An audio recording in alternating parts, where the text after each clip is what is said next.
Hello. So today's going to be a little bit different, a little bit less structured, more sort of storytelling format. This is the story on how me as a Christian, baptized since age 15, got into conspiracies and conspiracy theories. Now, understand that there's a difference, and I cannot emphasize this enough. Conspiracy theories solely deal with ideas to try to explain phenomena that don't quite make sense or events that don't quite make sense, whether it be government events, emergency events inside of different countries. You're doing your best to try to explain something that the proposed initial explanation just doesn't quite add up. So those are conspiracy theories. They don't necessarily have evidence, right? But when it comes to actual conspiracies, these are things in which plenty of evidence is out there and you just have to know exactly where to search. And a lot of it, quite frankly, isn't even hidden. You just have to go online and find them, right? So I'm going to first tell my story. And if you want to skip to the ending of this video, I'm going to talk about the books I believe you should read. And because first I need to address something, whether being a Christian and being someone who studies conspiracies is ethical. And the second part of the video is going to be the actual books that I read that got me into this and what helped educate me. So if you want to skip straight to the books, you're already in your own journey, don't care to listen to mine, go feel free to skip over. Now, let's begin with the story. So I was about, say, 23 years old when I started writing my fictional novel. And I got to book 3, finished book 3, got to book 4, still in work in progress. And then I read through the story and I realized, this doesn't really seem convincing. It feels like there's something not really true to this or convincing enough to seem like a real world. You see, because as a writer, you want to make sure that the people who read your novel are fully immersed in it, that they feel like they're in the story, like they're able to read it and it feels like reality. And so they can be along for the ride. And I noticed my novel was lacking and I kept reading through it and saying, what is it missing exactly? My apologies if you can hear my dog in the background. So, oh, you can see it, Milo. And so what I noticed, hang on, let me let him out. My apologies, my dog was wanting me to let him out. But moving on. So I noticed that my story was lacking and I thought to myself, what can I do to make it seem more authentic? And then it finally hit me as I was writing. I realized something, that my story, the government system that I had set in place didn't seem authentic enough. It didn't feel like it was convincing enough. Like if you're talking about a dictatorship or a king or any of these sort of where one person sort of holds a lot of power and like a lot of smaller figures are in charge, then you gotta sort of make it seem convincing. And my characters just didn't seem convincing in the government.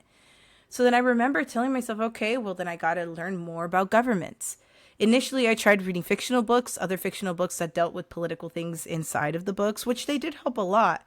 But then I thought, what better way to learn how a corrupt government works than to read about my own?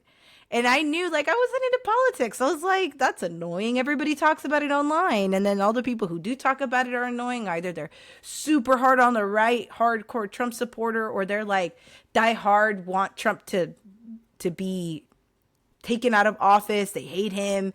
They can't stand him. They're all about Kamala or all about like all of the extremist views on the far left and right. And I just wasn't interested in any of that. I said, man, what the heck is the point of even doing any of that? I didn't even want to vote. I was one of those people. And so initially I was a little bit like skeptical and like hesitant to go on and learn more because I was heavily a fiction person. I used to make fun of people who would read nonfiction. So then I told myself, you know what? It's time for me to become a more well-rounded person. So then I thought, what's a book I can start off with? And I'll mention this later again in case you miss it. But then I decided to read a book. And this is my first nonfiction book transitioning out of fiction books. It's called, and I don't have the book on me right now. For some reason, I couldn't find it. So I'll put the picture up on the right corner of the screen here. It's called The Dark Psychology Playbook. And this book solely deals with understanding the different forms of manipulation, how those manipulation tactics can be applied, how one can tell when those manipulation tactics are being applied to you, which people they tend to target that are vulnerable. It talks about micro expressions, which are small expressions people kind of show, like say when they're nervous and their eye turns to the left, or even nonverbal cues, so you could tell someone's lying or is being deceptive, such as like constantly tapping on the table or like shifting their position when like they're calm like this the entire time. The moment you bring up an uncomfortable topic, they shift their position. Literally talks about nonverbal cues, micro expressions, and it also talks about neuro-linguistic programming. Literally talking about how to put this all together and how you can spot deception and lies, as well as just how someone's feeling. How can you tell someone's going through intense stress? How can you tell someone's being avoidant? How can you tell all of these things? It also talks about mind control, a little bit about brainwashing techniques. And that dark psychology playbook, the reason why I wanted to read it is because my novel dealt a lot with quite a bit of heavily not only evil but emotionally manipulative people.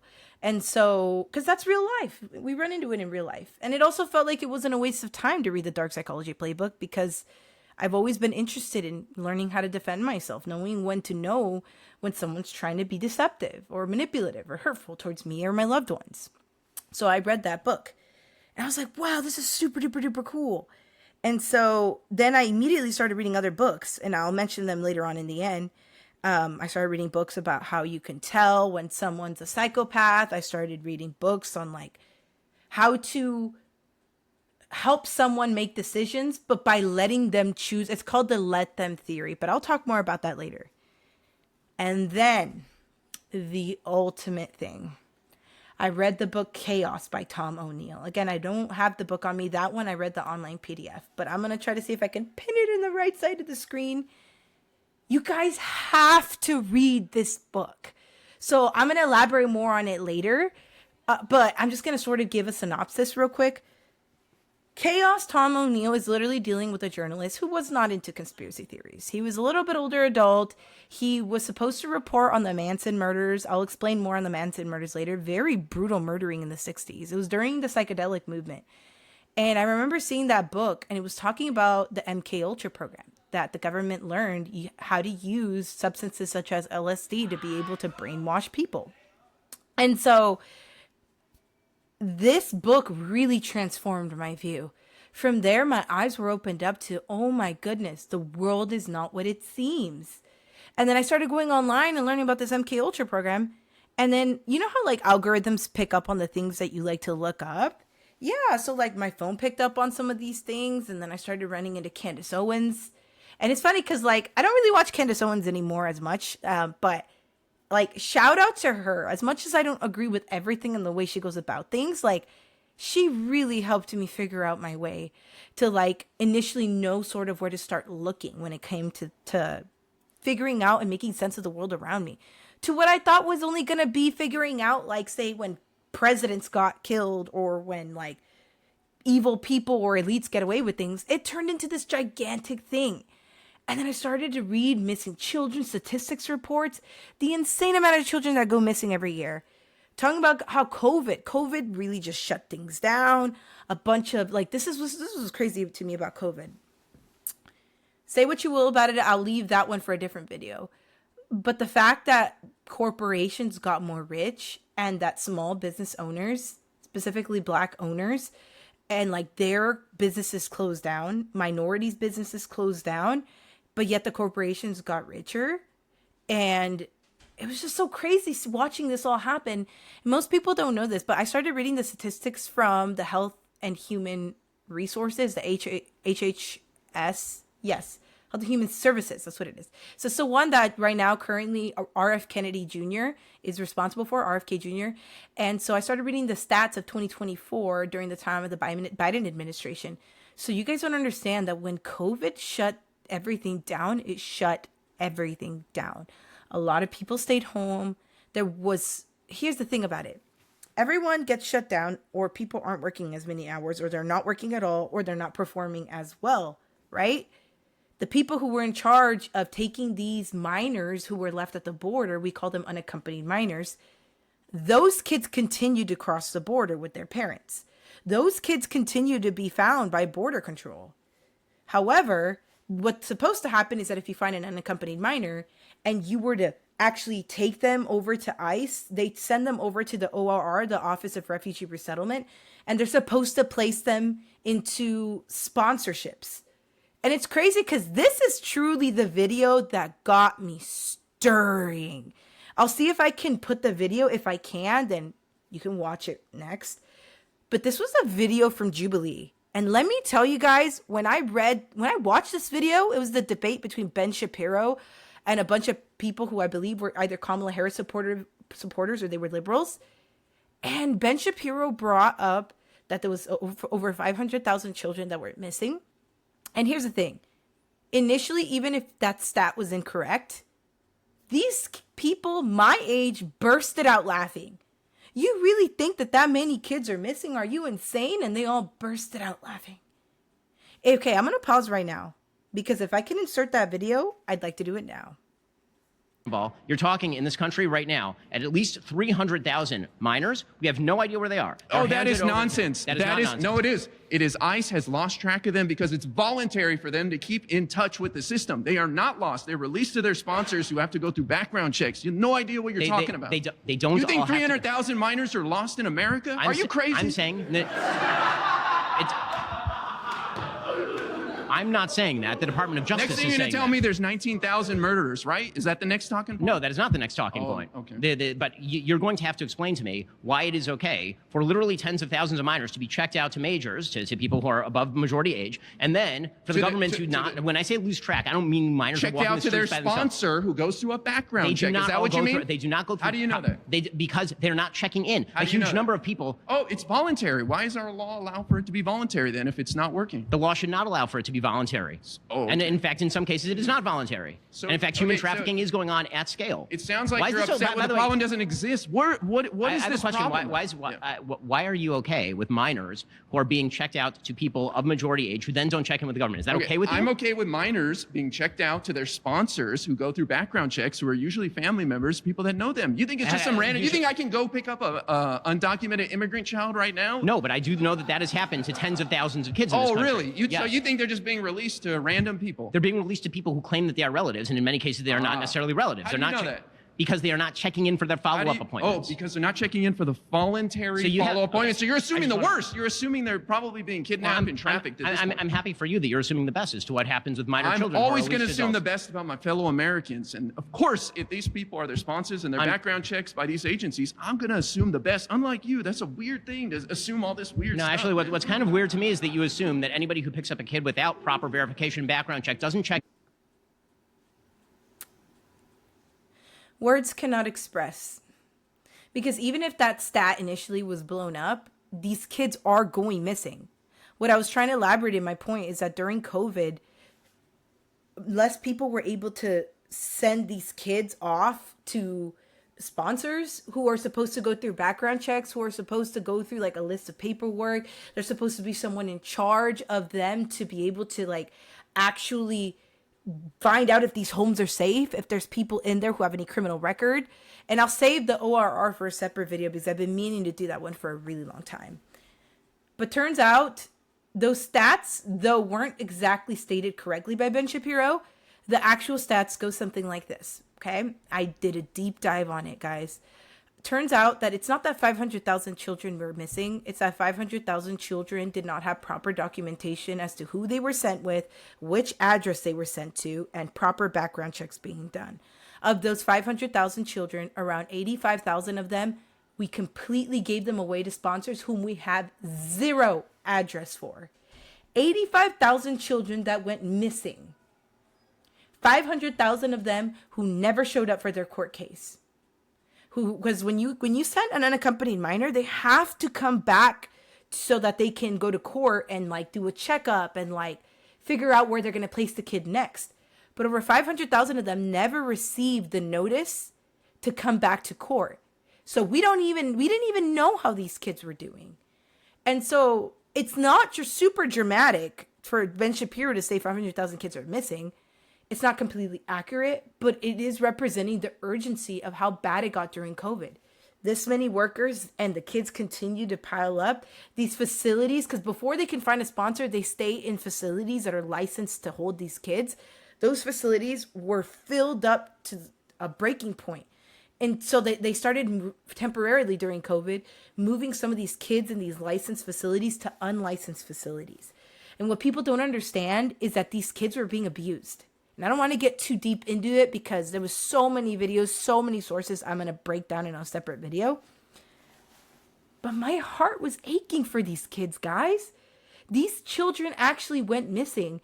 And when I found out that this was happening, and a lot of them being Hispanic, a lot of them being refugees, that really shattered me because it really made me think, where are these kids going? And that was the question that ultimately just, it opened up my mind. It opened up my eyes forever, because you better believe I did a deep dive into that. I did a deep dive as to where these kids are going. Some of these things are conspiracy theories, but some of these are plain conspiracies that are right before our faces. And what do we decide to do as humans?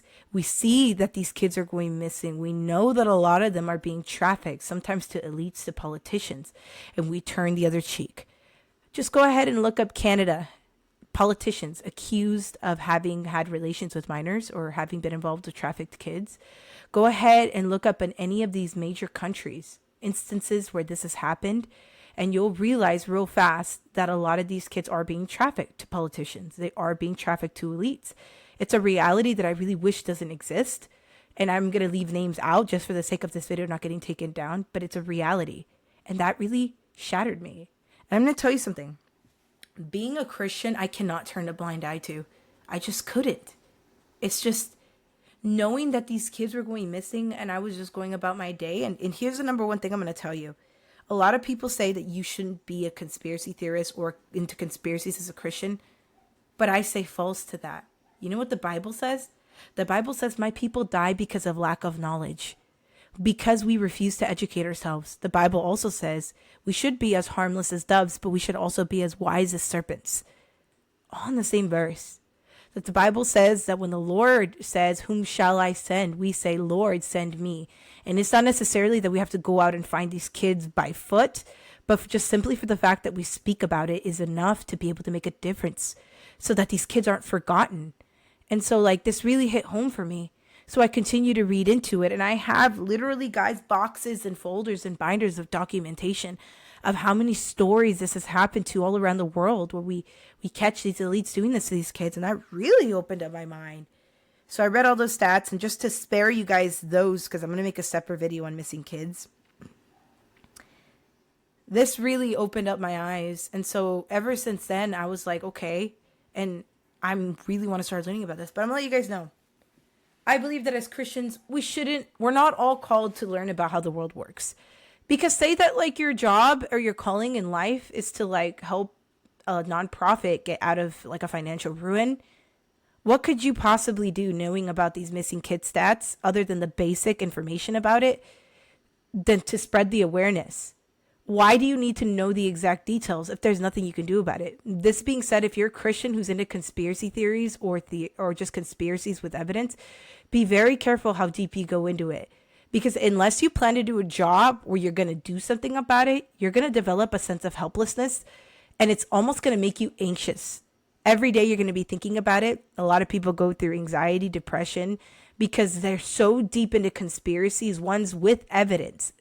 Not just conspiracy theories, but evidence that it sort of breaks you a little bit to know that all this is happening in the world. Because before we had this era of podcasters spreading information and all this documentation, declassified files of the CIA, or anything that was just released, police reports, journalists presenting evidence, unless you plan to do something about it, you're going to find yourself having a doom or gloom, a sort of cloud that follows you everywhere. And so again, as a Christian, you could pray about it, but unless you're planning to go into it, say to become an investigator, or say to go into politics and actually move your way up to make a difference, or even to become a police officer, or just plain forensics, anything that helps with these crime cases, I wouldn't dig too deep into it, because you're going to find yourself getting into a hole that you don't know how to get out of. That being said, if you don't plan to go into these careers and you just simply want to learn more and more and you feel like your mind needs to know, I have a few rules for you. Number one, take it in bits and pieces. The biggest issue that people who get into conspiracies have is that they stay up till 1 a.m. and read for hours and hours and hours and hours. When you reach a certain time period, like say midnight, 1 a.m., 12, midnight, all of these times, you're gonna I'm gonna tell you, as a science teacher, our brains are like this. When we process information throughout the day, we need time to be able to lay down and self-reflect. Okay. Meaning that if you come home after a long day of work or after school and all you do is scroll through TikTok and you wait until you shut off your phone to go to bed, you're not going to be able to sleep for an hour or two because your brain needs time to be able to process the day. Now, say you go through a traumatic experience or you learn something really crazy that day, you're not going to be able to sleep even more because of the fact that your brain needs time to process something that's really heavy in information. Now, if you're reading a conspiracy theory or a conspiracy with evidence, especially the ones with evidence, and you stay up till 2, 3 in the morning, you're not going to be able to sleep the entire night. Because when there's only so many, I call it the shattering effect. When you become aware of what the world it actually has and how everything that we go through out our day, everything we learned about childhood, that you grow up, you get a job, you come home, you have children, and everyone's living a happy life. That's all just a reality that's been built for us so we can stay busy and be unaware of what the world is actually like. And the more you learn about conspiracy theories, literally, I call it the shattering effect. The walls are shattered. And it may be a shattering you're not prepared for. And if you stay up late at night for hours on end and you don't have a cutoff time when you stop reading these conspiracies, you're going to find yourself struggling to sleep at night. The next day, you're going to be anxious. You're going to dig through the conspiracies again. Then you're not going to be able to sleep again. And if you go through days and days of not sleeping and just falling into loopholes, especially if you go down the TikTok conspiracy rabbit holes, some of that stuff is misinformation, and say it's not, you're not going to be able to sleep at night. You're going to drive yourself insane with all this insane information, because you're going to learn that when you get into conspiracies, you think you know a lot after learning a few, and then you reach this point, like a wave, where you dip. It's like, whoa, I know a lot. And then you dip. I know nothing. Whoa, I know a lot. Wow, I know nothing. How did I not know this sooner? So what I would suggest to you is that if you're going to get into conspiracies, put a time limit. How many hours are you going to be reading into it, and what is your cutoff? I would say your cutoff should be 8 p.m., 9 o'clock latest. Because you need to give your mind a few hours to be able to process the information that you read online, especially if it's heavy, like where a missing kid's going. Or even say like the Epstein rabbit hole or Pizzagate, all of these crazy things. You cannot stay late up at night reading that stuff. You will trip yourself out. Because unless you're a sociopath or a psychopath, like if you're a natural human with emotions that are intact, you're going to find yourself really struggling. And I did this. I didn't put a time limit for myself. So I would just literally stay up and then like freak myself out, be anxious the next day. And then like, it's crazy. That being said, other thing, guys, just because you're excited about it does not mean that the people around you are going to be excited about it. Meaning, say you learn about something like Pizzagate, but the real Pizzagate, not the one that people added on to, because there's so many different versions of it, okay?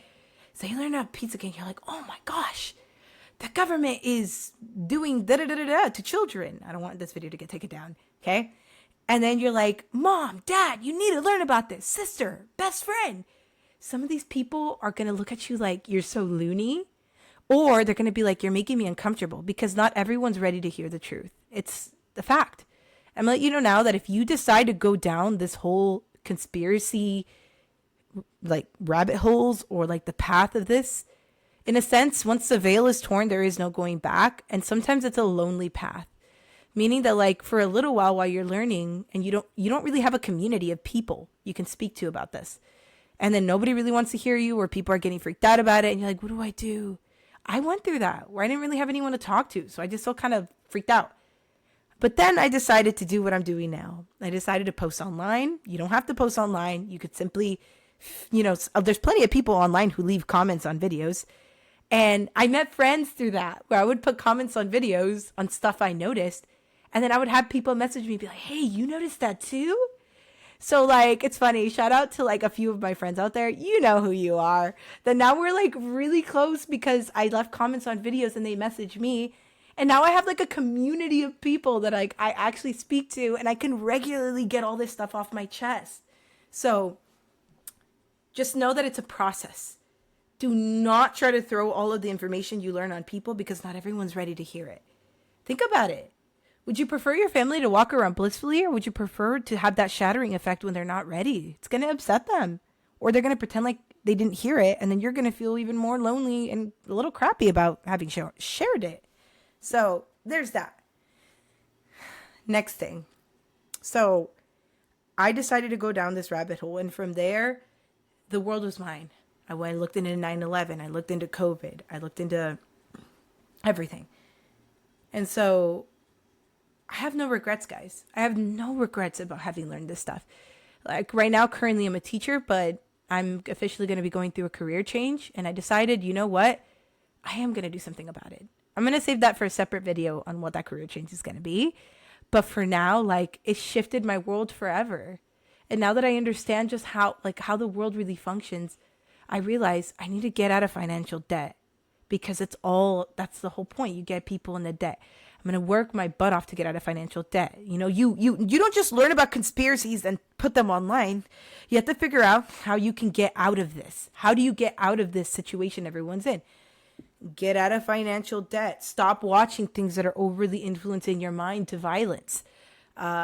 See what you can do to educate kids. For example, me learning about missing kids, I'm like talking to my young people, like, because I'm a high school science teacher. So I'm like talking to my kids, hey, be careful when you notice this, or like, know that you guys have power.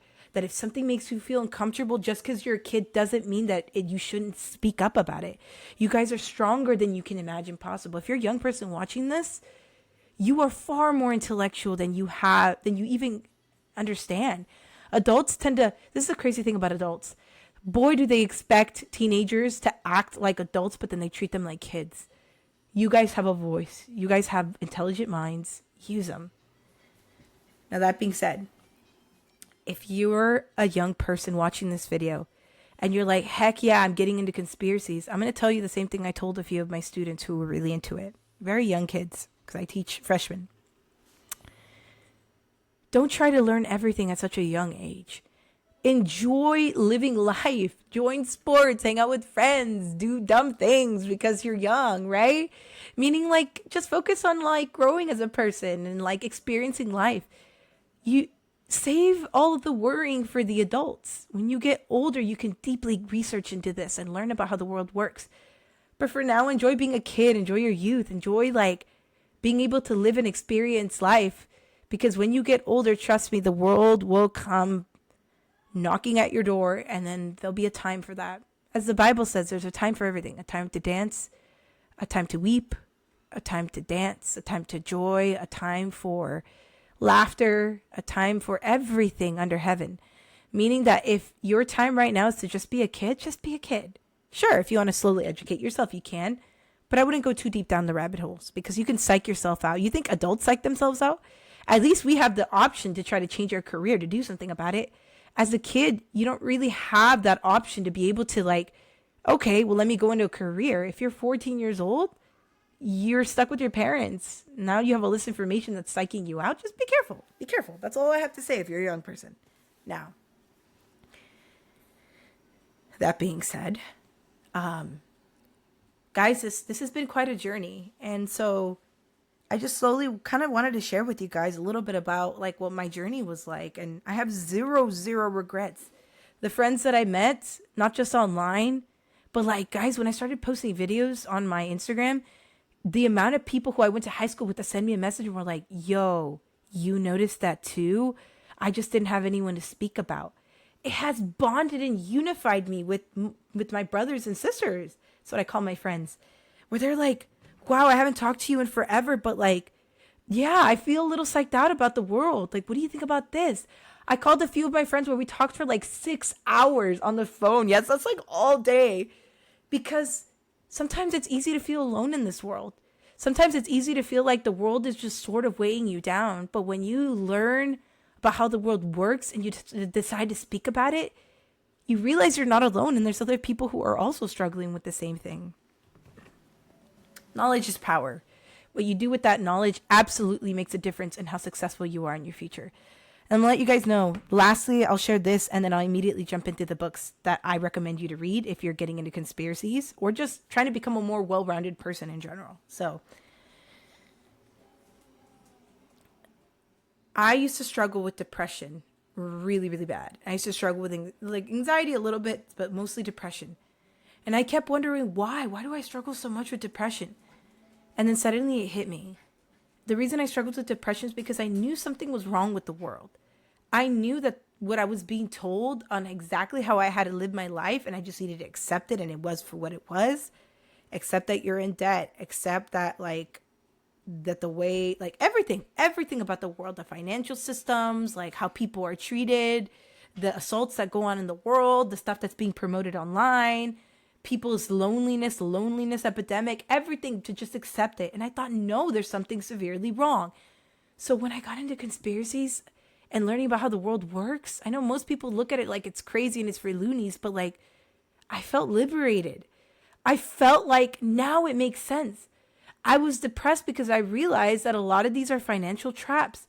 I realized that I lacked purpose in my life, and now understanding about missing kids, about the lies that were being told about our world, then my purpose was to educate people, to educate young people, to do what my part is in this life, to say, Lord, send me. When the Lord says, whom shall I send?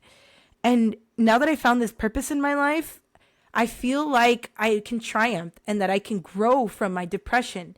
And it's not to say that it hasn't been that's been easy from here on out, but it has given me purpose in my life.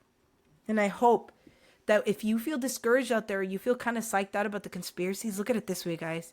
If you go out of your way to educate yourself, if you decide not to, who will in your family? Do you have any idea how many people who were into conspiracies who knew that COVID was going to happen, and so they warned and prepped their families ahead of time? Or when major things happen, like say the Charlie Kirk situation, we don't fall under the psyop of I blame the right because they're crazy. I blame the left. No, we say, guys, let us unify together in prayer. Let's come together and pray for our world. Let's spread love and not hate, because right now is the time for us to unify. We don't fall for the psyops. When you understand patterns and how the elites try to divide us as people, and understanding the pain of this world, it makes us become more empathetic people. It helps us to read more. It drives us to be able to become stronger people for society. So never let anyone talk you down on learning about conspiracies, as long as you're a little bit older and that you can do something about it and educate people. I'll say it that way. Now that I've given my whole spiel on it, and I'll probably do a part 2 to this video because I know I missed some things. I'm just kind of freestyling it here. So here are a few books I think you should read. First one, show it in the corner, The Dark Psychology Playbook. Okay, I'm just going to go ahead and post it in the link in the description below on the YouTube channel. The Dark Psychology Playbook, I've already explained to you guys, deals with understanding how PSYOPs works, understanding how dark manipulation tactics within psychology. If you can understand how the psyche works, you can understand love bombing, gaslighting, as well as just any of these manipulation tactics that people commonly do so that they can try to gain influence or sway people to believe or act a certain way. Okay. And not only that, it comes in different parts. It comes in understanding how manipulation tactics, microexpressions, I've already explained this. It's microexpressions, in case you missed the earlier part of the video, is dealing with any signs that people show that they're being deceptive or when they're stressed out or under a lot of pressure. Nonverbal cues are stuff people don't know they do when they're nervous.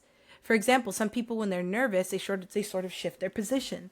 Some people, they tend to their eyebrow, if they're like this the whole time, their eyebrows move up a little bit, or say they tend to tap, or their leg is shaking a lot. And this isn't to say that you look at each instance that if someone's shaking their leg that they're being deceptive. It's just things to look out for. It also deals with understanding how propaganda works, how people sway audiences. It talks about neurolinguistic programming, how understanding and picking up all these little cues and signs, and like how when you ask people questions, depending on their responses according to their body expressions versus what they're saying, if it doesn't add up, how you could tell deception's taking place. Or even just, it's not just like if you're analyzing someone like in a bad way. Sometimes it's good. Neurolinguistic programming also teaches you when someone's sad or they're going through something that's like really rough, or if they're anything like that. Also deals with mind control, a little bit about how brainwashing works, and many more. So if you're really interested and you're like, hey, like for me, the reason I read that book is because I got into a relationship in college where the guy was very manipulative, and he put me through a lot. I went through a lot of mental and emotional abuse. And then I read through the dark, and I remember thinking to myself, like, I don't ever want to be manipulated like that again. I don't ever want to be taken advantage of the way that I was at the time. And so I decided to read the Dark Psychology Playbook for that reason. And I think everyone should, to become, and especially Christians, you want to become like the Bible says, as wise as serpents but harmless as doves, to become sharp in mind, understand how psychology works, and you'll be able to protect yourself and your loved ones. I also read a book, and I don't have it on me right now, so I'll put it off in the corner. It's called The Origins of Evil. The Origins of Evil deals with understanding the different kinds of evil that exist in the world. Most people just tend to label something as evil, but what does that even mean? And understanding how psychology and disorders play a role in that, and how not everyone that does evil things is necessarily them being evil. For example, it deals with sort of certain people that are on the autism spectrum, the differences between them and psychopaths. People on the autism spectrum, when they do things that are not good and can be perceived as evil, a lot of the times it's because they're not picking up on social cues that what they're doing is hurting people. And a lot of the times people who are on the autism spectrum, the moment they know what they're doing, they still have emotions. They feel bad about it, and then they want to figure out how to fix it. People who are psychopaths, on the other hand, they tend to notice what they're doing, but they lack that chemical sort of, like, if you actually look at the MRIs of their brain, you'll see that the part of their brain that's supposed to fire off when it comes to empathy and emotions and like actually like love and feeling bad for what they do, that is severely underactive. And so like the differences is people with autism, they're unaware of it, they become aware of it, they feel bad. People who are psychopaths know what they're doing, they lack the ability to actually empathize. And then it also deals with other things such as borderline personality disorder and how they can become apathetic when they're spiraling. So like it deals with the different kinds of evil that exist out there. And so you really want to understand and make sense of the world. If you're like, dang, I don't understand why these people are racist or why men assault women or like any of this stuff, read that book, because the number one thing it's going to promote on there is that don't try too hard to understand these people, because their brains are just wired differently than ours. And if you can't understand them, that means that at the very least that you're on the track of being able to, I see it this way. Most people are not inherently evil, meaning that like we're just all come from different walks of life. We've all come with our different traumas. So there's still a chance for us to be able to fix those things. It's a little harder for psychopaths, but that book sort of deals with it. I also read the book. Oh, and I also forgot to bring that one. It's literally talking about how to identify a psychopath. And so I'll put that one in the link in the description below. I'll put the book right over here, okay? And it actually talks about how 1 in every 5 people, including people that you go to school with, or 1 in every 20 people, my apologies, is a psychopath. Meaning that like when you walk to the store or you go to like, say the mall or school, one of those people is bound to be a psychopath, or a few of them, or a dozen of them, okay? Like the larger amount you are around people, they're just walking around, but it also helps you understand how their mind works. Because if you're in a relationship with someone who's a psychopath, you try so hard and think, man, if I just get them to understand, if I could just show them my pain or what they're doing to other people, then they may just understand and like they'll change. When they lack the ability to actually, like their brain can't fire off with empathy, that's a whole separate story that requires psychiatric or therapist help. Next, we have Chaos by Tom O'Neill. Again, in the corner. Try to pin it right there, okay? Chaos. So it deals with Tom O'Neill, who was a journalist, and he was working for, I believe it was Premiere Magazine. And he was, I don't remember if he was in his 30s, around there. I have to exactly, you should fact check that one. He was unmarried, didn't have children. And so for Premiere, it was in charge of, he was given the task of writing about the Manson murders. If you don't know what the Manson murders are, it's literally bizarre murders that happened in the 60s during the psychedelic movement, where these hippies actually went in and they stabbed these famous Hollywood either actors or people who did haircuts, or like just looking at the Manson murders, brutal. I don't mean like stabbing once or twice. Like they brutally stabbed a pregnant woman. They brutally killed and massacred these people and left the bloody mess there. And then they went a few days later and they stabbed up a bunch of people in a rich neighborhood. It was nasty, the stuff that they did. And it wasn't just those two families and friends that they attacked. And, like the more you look into it, it's nasty and you wonder. So like Tom O'Neill was supposed to write about the anniversary of the Manson murders. And he said, I don't really like looking into that stuff, but like they were going to pay good. So he said, sure, I'll do it. What was supposed to be only a simple magazine for the anniversary of the Manson murders turned into 20 years of research. And turns out that the Manson murder wasn't about something called Helter Skelter, where like these crazy hippies just decided to do LSD or like psilocybin, which is like mushrooms, and decide to like kill people. There's bigger part to it, where Tom O'Neill manages to track that the MK Ultra program, the mind control brainwashing program, that the government learned to use LSD to brainwash people into doing things and later on potentially not even remember these things, to extract memories from people and then maybe put them back.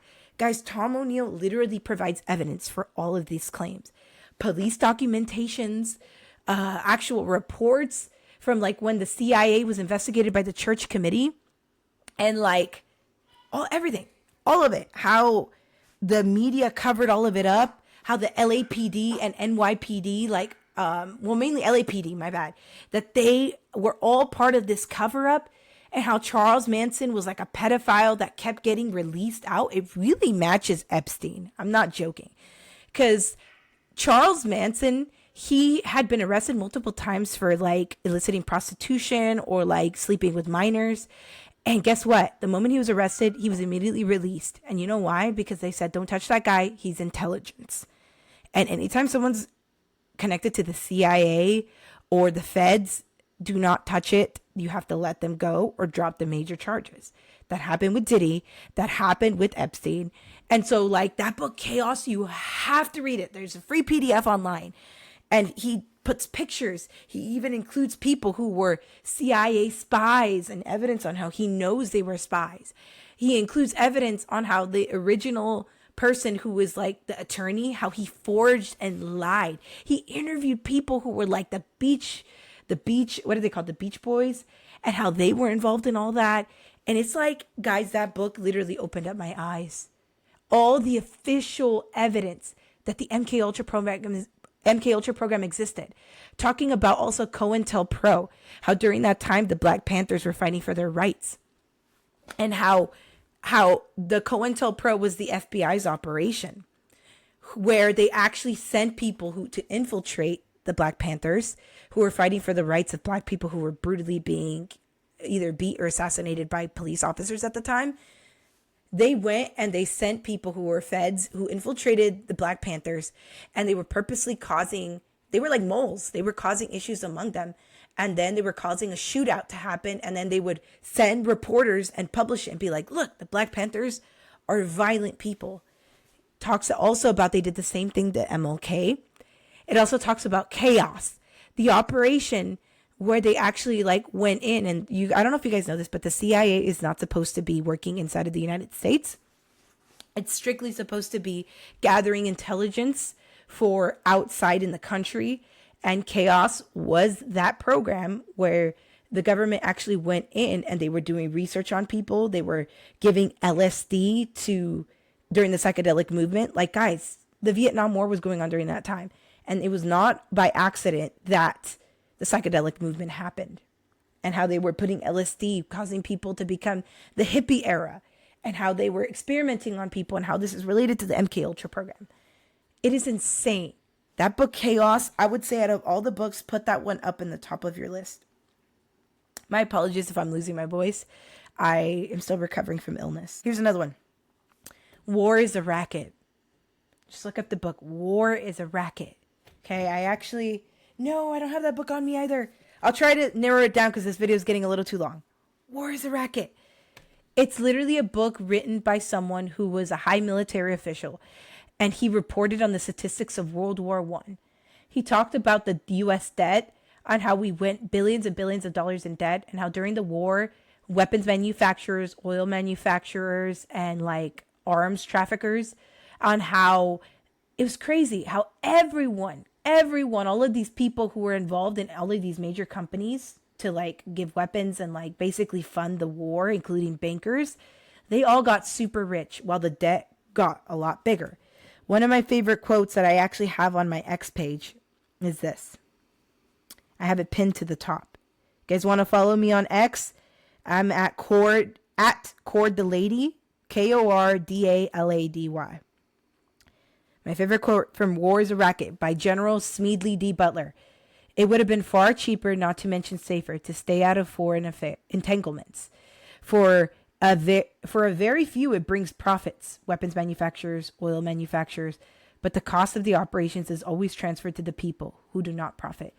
What General Smedley Butler is saying, that after being in charge of looking at war, being involved in war in World War I, all it does is that all of the debt goes to the people while all of the elites get richer. All of them. And how war isn't worth it.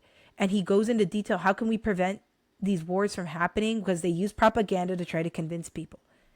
These people who keep shouting for war, have them enlist in the military. And those people who keep fighting for war, politicians and elites, have them pay for the war.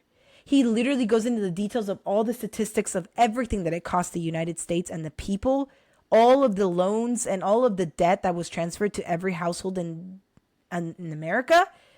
Have those people pay the consequence and then see if they'll really want to enter war. Read that book. It'll open your eyes as to how war actually works and how it only benefits the rich and it makes the poor poorer. Now this one, I'm going to be very, very careful on how I share this one.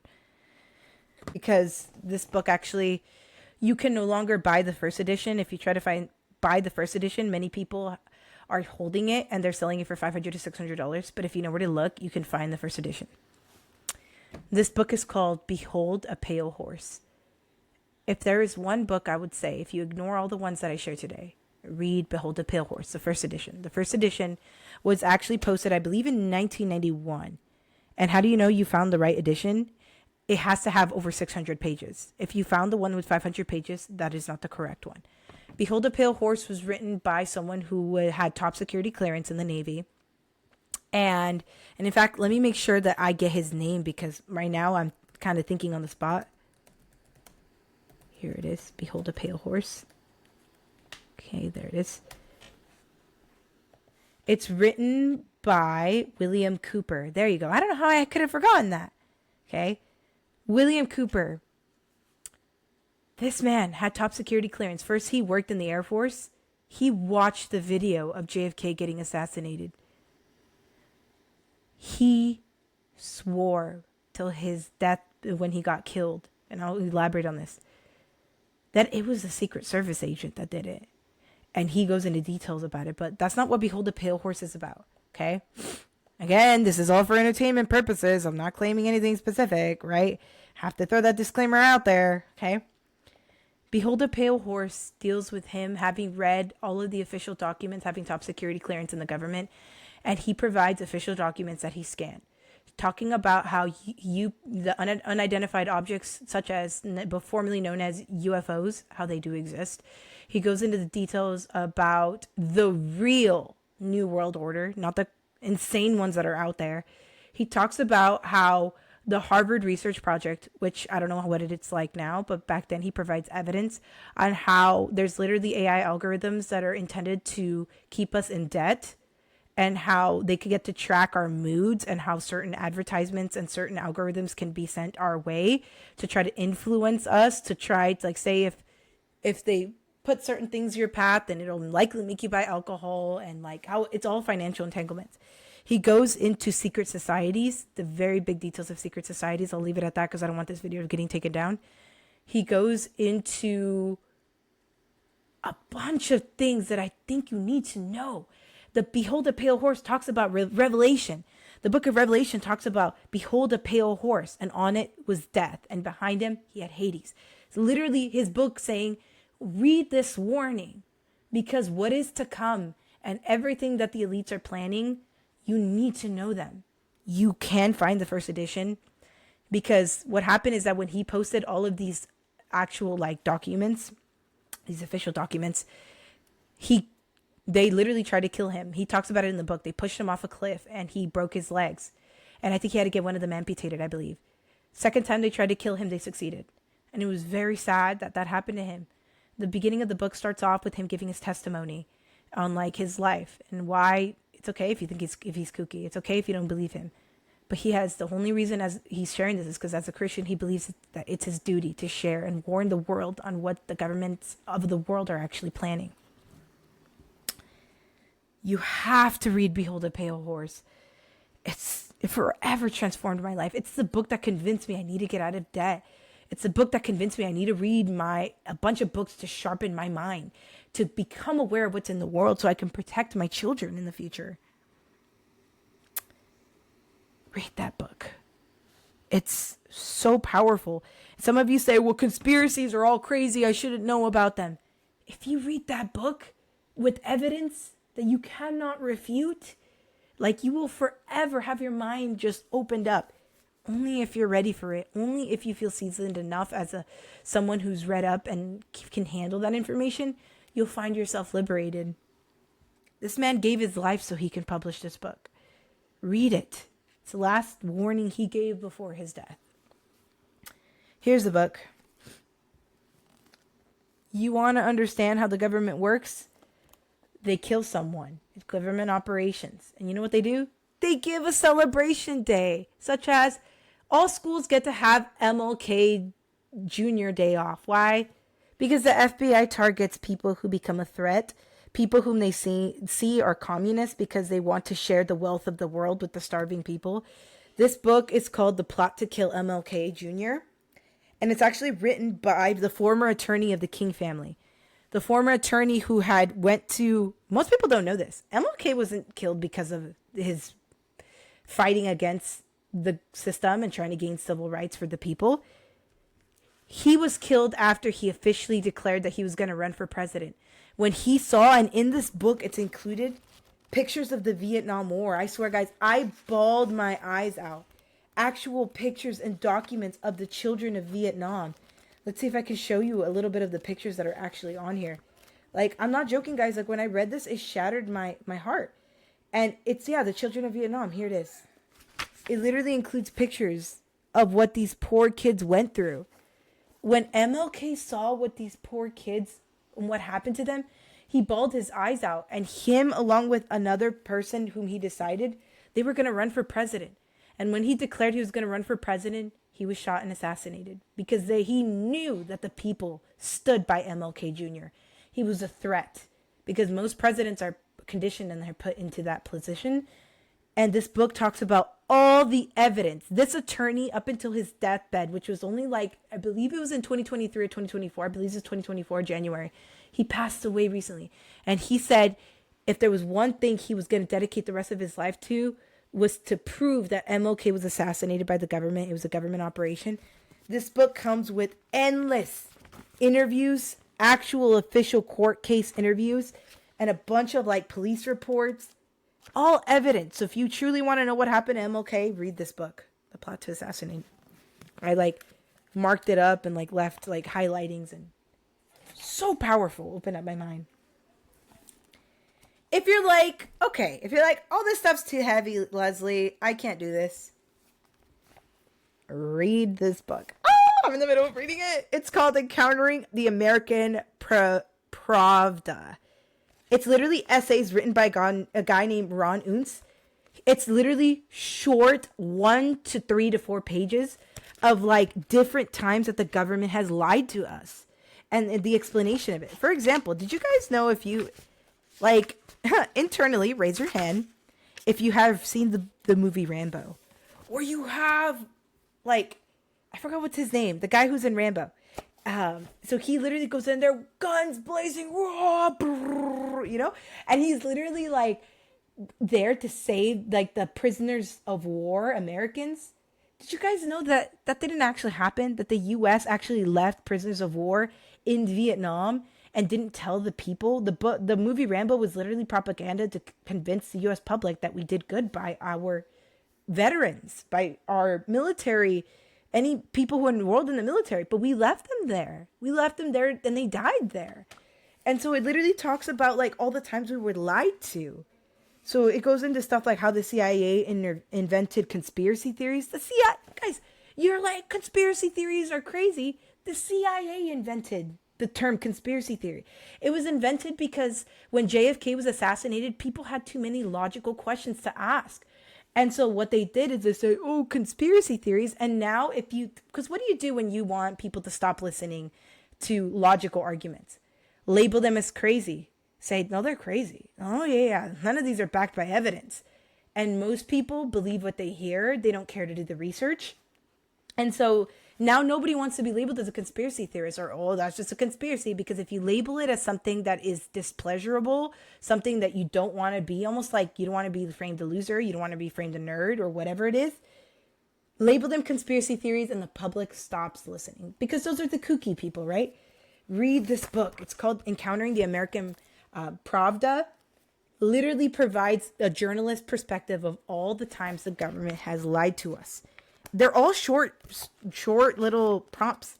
So if you are new to conspiracies and you really want to get familiar with them, go ahead, like, read through this book. It's so powerful, and I'm still in the middle of reading it. Oh, it talks about the Epstein files, Pizzagate, John McCain. Read this book. Okay? It's amazing. Next book. Woo! These coming series. I'll go through my last 3 books, and then I'll make a separate video on which other ones you should watch. Now, here we go. This is not for rookies. If, say, you read all the books I recommended, you read the other ones first. Okay? They're easier to read.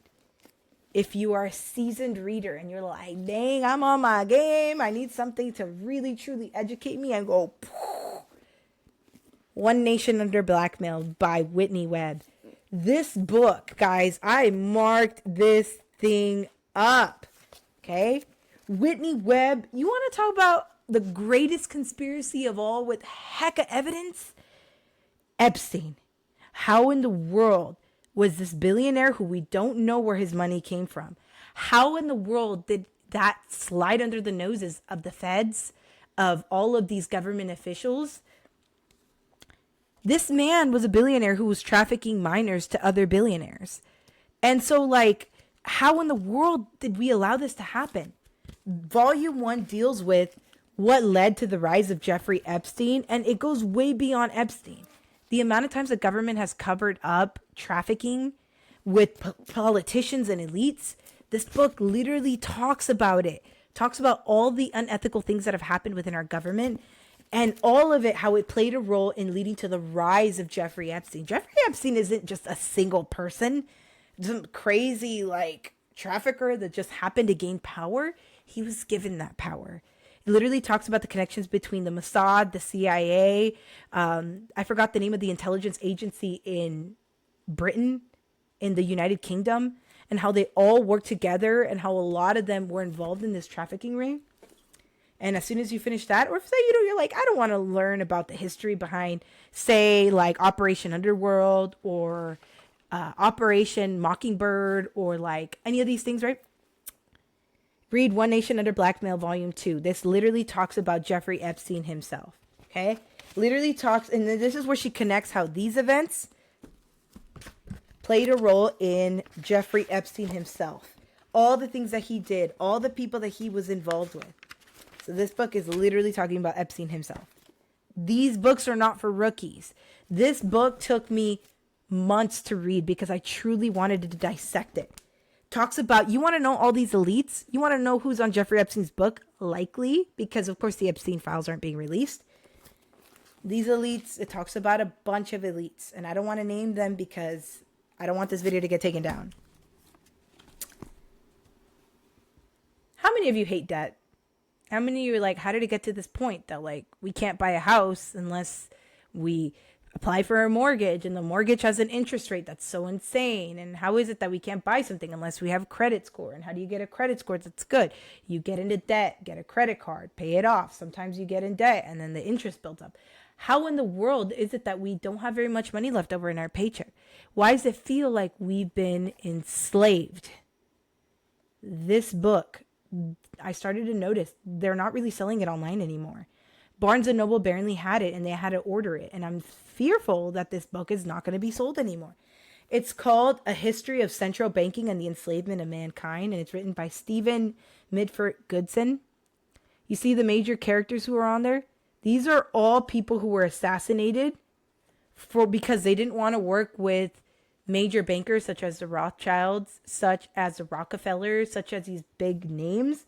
I'm not saying they killed them. I'm just saying they no longer wanted to use the US dollar as the central, like, they wanted to move, like, for example, over here, we have Gaddafi. Gaddafi wanted to switch to the gold standard. He said, y'all are ripping Libya off. You're ripping all of Africa off. We want to switch to the gold standard. We are no longer going to depend on central banks. We're going to do it. We're going to bring it back to our country, and we're going to make our country wealthy. He was shot and killed. JFK, most people don't know this, but he also was wanting to put restrictions as far as like what we use our currencies on. He wanted to put certain foreign agencies to register so we can trace back where their money was coming from. And he was shot and killed and assassinated. You know what Hitler did? He did the big middle finger to central banks. And he said, we're no longer getting any banks from you guys. We're creating a bank that literally, like, banking system where there is no interest rate. People get to pay it off. Everyone became wealthy. And of course, I'm not defending Hitler. I'm not saying that him exterminating people was a good thing. But before he got on all that meth and before he went all crazy, right? This man actually saved the economy in Germany, which is like insane. And he also died. I mean, he wasn't assassinated, but he died, okay? So Abraham Lincoln as well. He wanted to put central banks in check. Most people don't know that. He wanted to switch to their own version of currency, shot and killed. Like, literally, guys, this talks about how the amount of these people who literally said no to central banks. Who are the central bankers? You guys want to know the central banks of central banks? It's the Bank of International Settlements. Read into it. And it literally talks about how banks get people into debt with high interest rates that are nearly impossible to pay off. They gain money through that. They report back to a bigger bank. Those banks gain profit off of those banks. And then they report back to the biggest bank, the Bank of International Settlements, where very few elite families run it. The Bank of International Settlements even has its own military, which is like insane. How did we get to this point? The whole point is that they get to enslave mankind, because if you can get people in the debt, you own them. That's what this book talks about, the history. And it goes way back into Rome, what was going on in Rome, what was going on in like Australia, what was going on in all of these countries, all going back to how central banks have screwed us over and how we got to the enslavement of mankind that we are today. Now, this last book is just really like, guys, the last thing I'm going to end with. Conspiracies are cool. There's a lot you can learn from them.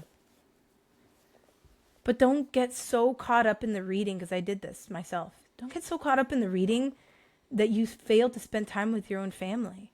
Don't just read books that are conspiracies. Here's one that I think everyone should read. If you're a mama or a father, or you are someone who plans to become a parent, or maybe you just have younger siblings you want to look after. Raising Resilient Sons. This one's written by Colleen Kessler. This lady, oh, bless her. She literally talks about the how you can raise a child who's emotionally intelligent, who can be strong, confident, and will be able to be a great asset to society. Because if all else fails, if you're disappointed in the way the government works, take it back to the family. If you don't like the people, you can't change those around you. But if you become a parent, you can have a big influence on the type of children you raise and who you're allowing to enter into society, creating good citizens for the world, And guys, don't forget to take it back to family. Love your family, hug your family, spend time with them. You feel overwhelmed by all this crazy information out there with conspiracies? Go spend time with your family. Go out to the mountains, go to parks, like love them. Because if there's one thing I've learned in all this is that it doesn't matter how much knowledge you have. The only people you have the biggest impact on, the greatest impact is your family.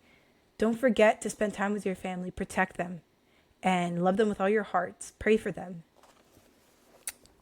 That's it for my video. Woo! Not really. The #1 book.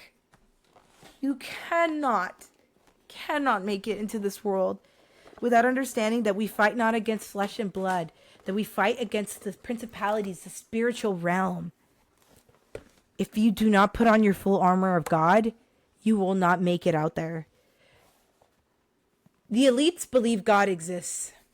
Whether you want to believe it or not, this is my favorite quote. The greatest deception that the elites laugh at, that all of these people in secret societies laugh at, the greatest deception is convincing the world that God doesn't exist. Because they believe God exists. Witches exist. A lot of people in Hollywood are witches. A lot of people in Hollywood perform witchcraft. You need to have your armor of God so you can protect yourself against negative entities, because a lot of anxiety and depression comes from these negative forces.